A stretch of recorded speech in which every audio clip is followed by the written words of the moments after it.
राष्ट्राचा। नमस्कार, मी सुद्धा संध्याकाळमध्ये आपल्या सगळ्यांचं स्वागत। महाराष्ट्रात व्यवसाय करायचा असेल, धंदा करायचा असेल आणि कोणाची जर मगरुरी असेल किंवा कोणी जर मुजोर असेल त्याच्यावर परिवहन विभागाच्या माध्यमातून कारवाई करणं हे अटळ आहे। कायद्याच्या कक्षेत राहून कारवाई करण्याच्या सूचना उद्याच्या बैठकीमध्ये संबंधित सर्व अधिकाऱ्यांना देणार आहोत, असं मंत्री प्रताप सरनाईक बोलले। ते काय म्हणालेत पाहूया।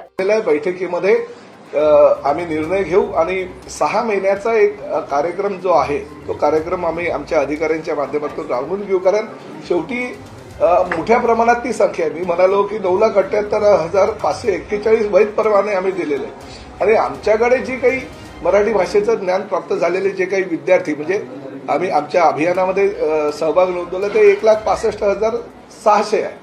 त्यामुळे ही संख्या मोठी आहे आणि संख्या मोठी असल्या कारणानं तशा पद्धतीचं पुढे कसं जायचं, मराठी भाषा येत असेल तर खूप आनंद आहे, मराठी भाषिक असतील तर खूप आनंद आहे, परंतु महाराष्ट्रात व्यवसाय करायचा असेल, महाराष्ट्रात धंदा करायचा असेल आणि कुणाची जर मगरुरी असेल किंवा कुणी जर मुजोर असेल तर त्याच्यावर परिवहन विभागाच्या माध्यमातून कारवाई करणं हे अटळ। ताज्या आणि महत्त्वपूर्ण बातम्या पाहण्यासाठी आजच आमच्या संध्या लाईव्ह न्यूज चॅनलला YouTubeवर सबस्क्राईब करा आणि बेल आयकॉन प्रेस करा।